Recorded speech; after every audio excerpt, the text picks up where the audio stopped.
કહેવાય છે ને કે આંગળીથી નખ વેગળા તે વેગળા. પારકા અને પોતાનાની સીમારેખા જોઈએ.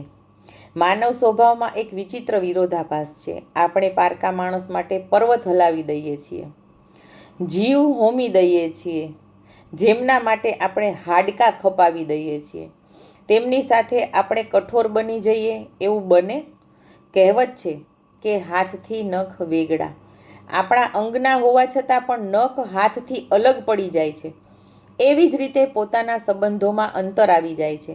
આ સમગ્ર વિશ્વ વ્યવહારની મીમાંસા કરીએ તો સત્ય એ છે કે પારકા માટે કરેલું બલિદાન ભલે મોટું લાગે, પરંતુ તેની કિંમત પારકો ક્યારેય સમજી નહીં શકે, કારણ કે તેમાં લાગણીનો અભાવ હોય છે.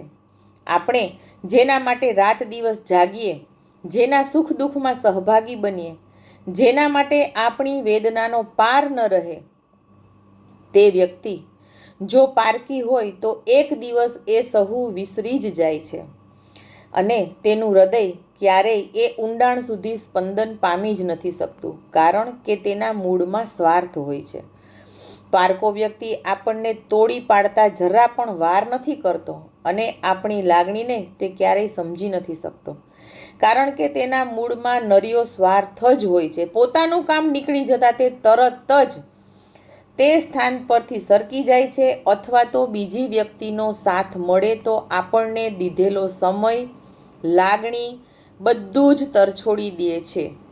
બીજી બાજુ પોતાના માણસો, માતા પિતા, ભાઈ બહેન, સગા વહાલા જો ક્યારેક રિસાય કે મનમોટાવ કરે તો પણ તેમના હૃદયમાં આપણા માટે પ્રેમનો કોઈક ને કોઈક તાતણો હંમેશા જીવતો રહે છે અને બચેલો હોય છે. દુઃખની ઘડીએ સૌ પ્રથમ તે જ આપણી સાથે ઊભા હોય છે. આપણે જે લાગણી, સહાનુભૂતિ અને પ્રેમ તેમના પર વરસાવીએ છીએ તેને તેઓ સમજે છે, કારણ કે તેનામાં લાગણી હોય છે. તેમની સમજમાં આપણા આંસુઓની ભાષા પણ હોય છે. આપણા આંસુની તે કિંમત કરે છે. પારકાને આ ભાષા આવડતી નથી કે નથી શીખેલી હોતી. ઘણીવાર આપણે એ ભૂલ કરી બેસીએ છીએ કે બહારના માણસોની ખાતર પોતાનાની ઉપેક્ષા કરીએ છીએ. સંબંધોનું એક ઘાતક સત્ય એ છે કે જેના માટે આપણે સૌથી વધુ મહેનત કરીએ છીએ તે આપણું ક્યારેય ન થઈ શકે, અને જો આપણું છે તેની સંભાળ રાખવાની ઉપેક્ષા કરીએ છીએ. જીવનના કડવા અનુભવોમાં પીસાયા પછી ખ્યાલ આવે છે કે પારકા માટે કરેલું સાચવણું અને માન ક્યારેય સફળ થતું નથી.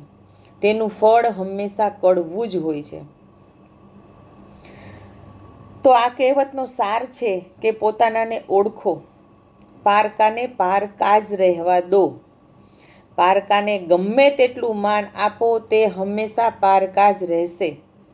પોતાનાના મનની વેદના, પ્રેમ અને લાગણીનો અનુવાદ ફક્ત પોતાના જ કરી શકે છે. એટલે જ ઋષિઓએ કહ્યું છે કે પોતાના સાથે પ્રીતિ કરો, પારકા સાથે વીતી કરો. એટલે કે પોતાના સાથે સ્નેહ રાખો અને પારકા સાથે તમારો વ્યવહાર એ મર્યાદામાં રાખો.